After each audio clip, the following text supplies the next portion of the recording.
ఇంట్లో అందరూ భోజనం చేస్తూ ఉంటారు. భోజనం చేస్తూ ఉంటే ఇంతలో అక్కడ ఉన్న రామరాజు ధీరజ్ ఇంకా రాలేదని అనుకుంటాడు. ఇక ప్రేమ కూడా బయటే కూర్చొని ధీరజ్ కోసం ఎదురు చూస్తూ ఉంటుంది.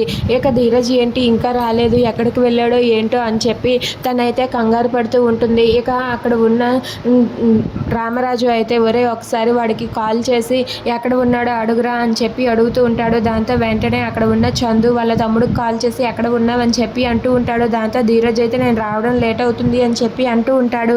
ఇక ఆ మాట వినగానే అక్కడ ఉన్న సాగర్ అలాగే నర్మద వాళ్ళిద్దరూ కూడా ధీరజ్ గురించి మాట్లాడుకుంటూ ఉంటారు. అలా గుసగుసలు ఆడుకుంటూ ఉంటే అది చూసి అక్కడ ఉన్న వల్లి ఇలా అంటూ ఉంటుంది, మామయ్య గారు నాకెందుకో అనుమానంగా ఉంది, ధీరజ్ ఎక్కడికి వెళ్ళాడో వీళ్ళిద్దరికీ తెలుసు, వాళ్ళిద్దరూ గుసగుసలు ఆడుకుంటున్నారు, నేను చూశానని చెప్పి అంటూ ఉంటుంది. అది వినగానే అక్కడ ఉన్న సాగర్ నర్మద వాళ్ళిద్దరూ ఒక్కసారిగా షాక్ అయ్యి మాకేం తెలియదు అని చెప్పి అనేస్తారు.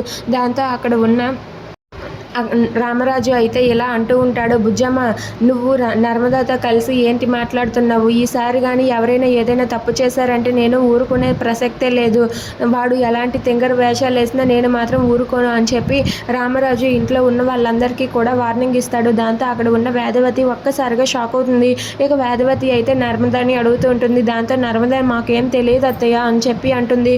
ఇక రామరాజు అయితే వాడేదో వెధవ పని చేస్తేనే ఇలా జరుగుతుంది, వాడేదో చేస్తున్నాడని చెప్పి అంటూ ఉంటాడు.